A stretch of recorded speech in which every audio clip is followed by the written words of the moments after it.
अगर आने वाली मुसीबतों से बचना है तो कौवा और चूहे की इन बातों को ठीक से याद कर लेना। कभी जीवन में मुश्किलें नहीं आएंगी, और यदि आएंगी भी तो आप उनसे हंसते हंसते पार हो जाओगे। जय श्री कृष्ण बंधुओं, स्वागत है आप सभी का गोपेश ज्ञान यूट्यूब चैनल में। आज का प्रसंग बड़ा ही ज्ञानवर्धक और आपको बहुमूल्य संदेश पहुंचाने वाला है। आपसे निवेदन है कि बने रहिए हमारी इस कहानी के अंत तक। किसी बरगद पर एक बुद्धिमान कौवा रहता था। उसके साथ साथ हजारों पक्षियों का उस बरगद पर आश्रय था। एक दिन शिकारी पक्षियों को पकड़ने के लिए बरगद के पास आया। उसकी मनसा समझकर कौवा ने सब पक्षियों को भली भांति समझा दिया कि अगर शिकारी बरगद के नीचे दाना डाले तो हम में से कोई भी दाना चुगने के लिए ना जाए, क्योंकि वो भोजन हमारे लिए जहर के समान है। बंधु, कौवा के चेताने पर सारे पक्षी पेड़ पर छिपकर बैठ गए।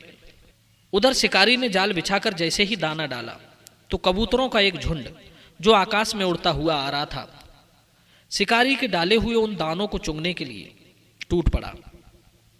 कौवा ने बहुत समझाया पर वे नहीं माने और सारे कबूतर शिकारी के जाल में फंस गए। कहते हैं, जिस तरह पानी में रहने वाली मछलियां जीभ के लालच में फंसकर जान गंवाती हैं, उसी तरह अज्ञानियों का जो सोचते विचारते नहीं हैं उनका भी नाश होता है। चाहे आप इसे भाग्य की प्रतिकूलता ही समझिए, ये सच है कि जब विनाश का समय आता है तो बुद्धि काम करना छोड़ देती है। वरना क्या रावण नहीं जानता था कि पर स्त्री हरण का दोष क्या होता है? क्या भगवान श्री राम को नहीं पता था कि सोने का मृग नहीं होता है? क्या युधिष्ठिर को नहीं पता था कि जुआ अनर्थ का कारण होता है? फिर भी इन सब ने विपत्ति का मार्ग चुना, क्योंकि पास में आई विपत्ति से मन मूढ़ हो जाता है, जिसके कारण बुद्धि मंद पड़ जाती है। उधर जब कबूतर लालचवश शिकारी के जाल में फंस गए तो शिकारी खुश होकर लाठी उठाकर उन्हें मारने के लिए दौड़ा।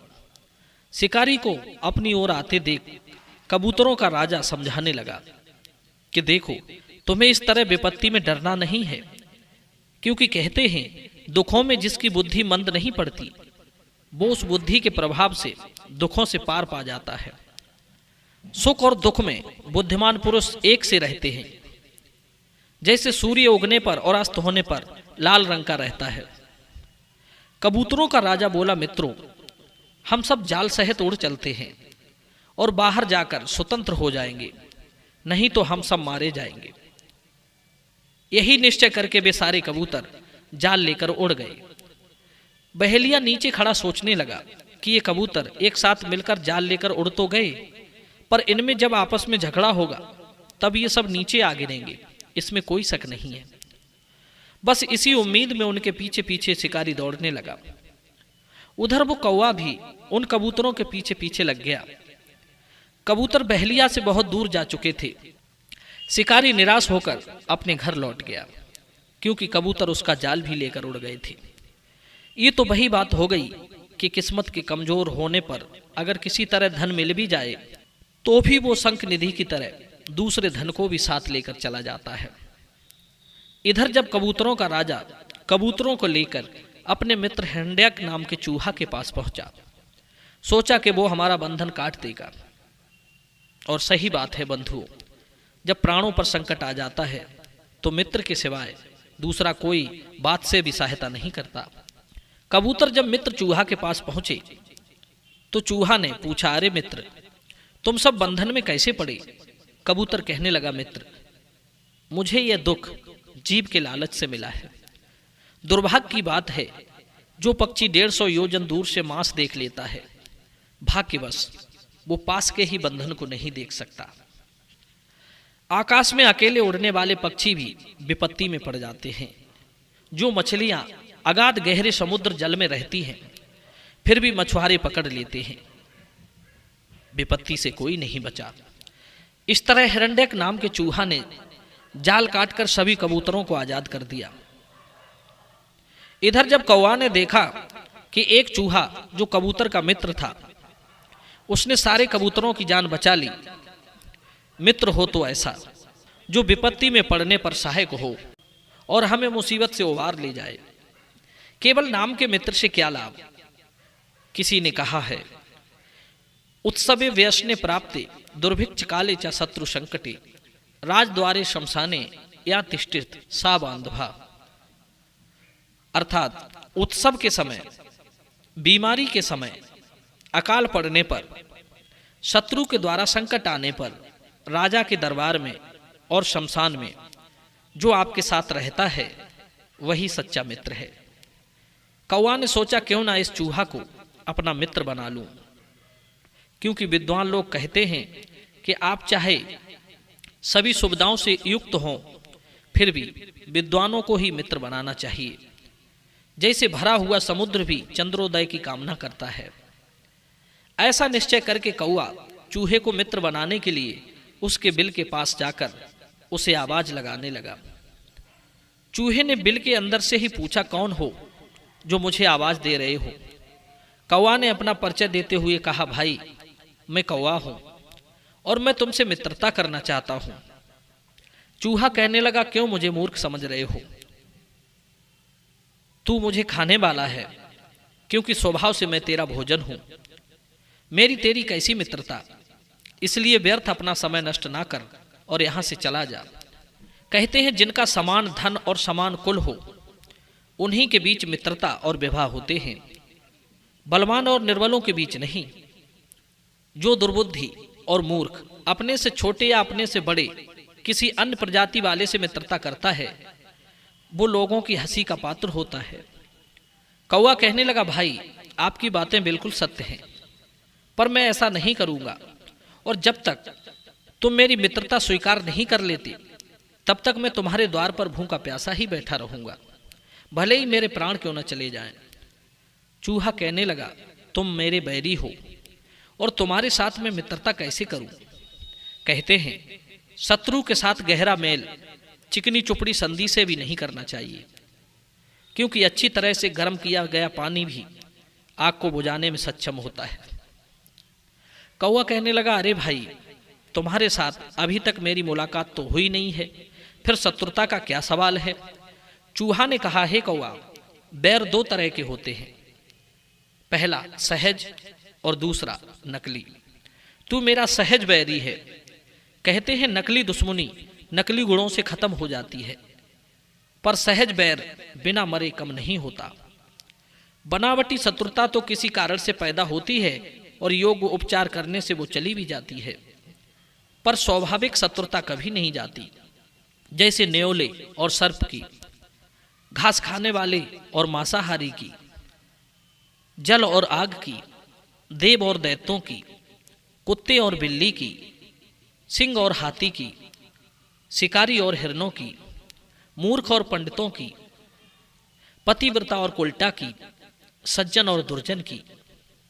इन्होंने किसी ने किसी का कुछ नहीं बिगाड़ा है, फिर भी ये एक दूसरे को सताया करते हैं। कौवे ने कहा, भैया मेरी बात सुनो, किसी न किसी कारण से मित्रता होती है और किसी न किसी कारण से शत्रुता होती है, इसलिए बुद्धिमानी से संसार में मित्रता ही करना चाहिए, शत्रुता नहीं। इसलिए तुम मेरे साथ मित्रता करो। चूहा कहने लगा, हे काक, मित्र होते हुए भी यदि एक बार दुश्मनी हो जाए तो उसके साथ सुलह करने वाला खच्चरी के गर्भ की तरह मृत्यु का भागी होता है। अगर मैं गुणवान हूं तो क्या कोई मेरे साथ दुश्मनी नहीं करेगा? ऐसा संभव नहीं है। कौवे ने कहा, हाँ ठीक है, फिर भी तुम मेरी बात सुनो। उपकार करने से लोगों के साथ मित्रता होती है, किसी कारण से पशु पक्षियों की मित्रता होती है, भय और लालच से मूर्खों की मित्रता होती है, केवल भेंट से तो सज्जनों की ही मित्रता होती है। और एक बात, दुर्जन मिट्टी के घड़े के समान आसानी से टूट सकता है लेकिन जुड़ नहीं सकता, पर सज्जनों को तो सोने के घड़े के समान समझो, जो मुश्किल से टूटते हैं और यदि टूट भी जाएं तो आसानी से जोड़े भी जा सकते हैं। कौवा बोला, मैं सज्जन हूं, यदि विश्वास ना हो तो मैं कसम खा सकता हूं। चूहा बोला, हे काग, मुझे तेरी कसमों पर विश्वास नहीं है। कहते हैं कि अगर दुश्मन के साथ कसम खाकर भी यदि सुलह की हो फिर भी उसका विश्वास नहीं करना चाहिए, क्योंकि इंद्र ने मित्रता की कसम खाने के बाद भी वृत्तासुर को मार दिया था। विश्वास का लाभ उठाकर इंद्र ने दिति के गर्भ को चीर डाला था।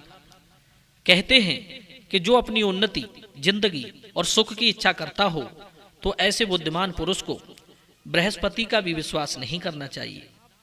जैसे पानी का वेग धीरे धीरे रसकर नाव को डुबा देता है, उसी तरह शत्रु भी अत्यंत पतले छेद से भीतर घुसकर नाश करने में सफल हो जाता है। इसलिए मेरा मानना है कि अविश्वासी का विश्वास नहीं करना चाहिए और विश्वासी का भी विश्वास नहीं करना चाहिए, क्योंकि इतिहास प्रमाण है कि जब जब धोखा हुआ तो किसी विश्वासी के द्वारा ही हुआ। अविश्वासी दुर्बल को भी बलवान नहीं मार सकता, और अगर बलवान भी है और विश्वासी है तो कमजोर भी मार सकता है।